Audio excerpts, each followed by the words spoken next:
लावली आहे सांबारसाठी तुरीची डाळ. तर हे बघा, हा आता असा वरवरचा फेस काढून घ्यायचा आहे, कारण की याच्यामुळे ना आपल्याला पचन चांगलं होते तुरीच्या डाळीचं आणि गॅस होत नाही पोटामध्ये. हा फेस जो आहे हे काढून टाकायचा.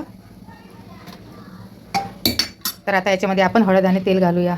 भाज्या टाकून घेऊया. टोमॅटो टाकून घेतला आहे, परत हे वांग, दुधी भोपळा, बटाटा, सुरण आणि शेवगा पण टाकून घेतला आहे. आणि आता आपण सांबार हे झाकण लावून घेऊया. कुकर मी गॅसवर ठेवलेला आहे. सांबार केलेला आहे छान मस्त, चिंच थोडं गूळ वगैरे घालून मस्त सगळ्या भाज्या मिक्स करून घेतलेल्या. बारीक नाही तर आमच्या घरी खात नाहीत पोरं. तर आता बघा, हा डोसा छान निघतो आहे. मग अशी तेल नव्हतं तव्याला. तर हे बघा किती छान निघाला आहे मस्त. तर बघा कसला छान झाला आहे मस्त डोसा. ताटात डोसा घ्यायचा आणि त्याच्यावर सांबार टाकायचा आणि मग खायचं. म्हणजे सांबार जास्त जातो पोटात. सांबार जास्त खायचा, डोसे कमी खायचे. तर मग केली एकदाची. आता खोबऱ्याची चटणी जाऊ द्या.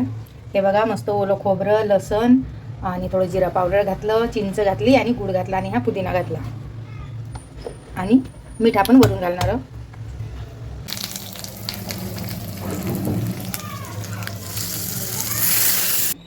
हे बघा इडली पण झाली आहे तयार आपली, मस्त झाली आहे. हे बघा कशी मस्त फुगली. याच्यामध्ये मी पोहे टाकले होते, थोडे पोहे टाकले तर छानच मस्त इडली होते.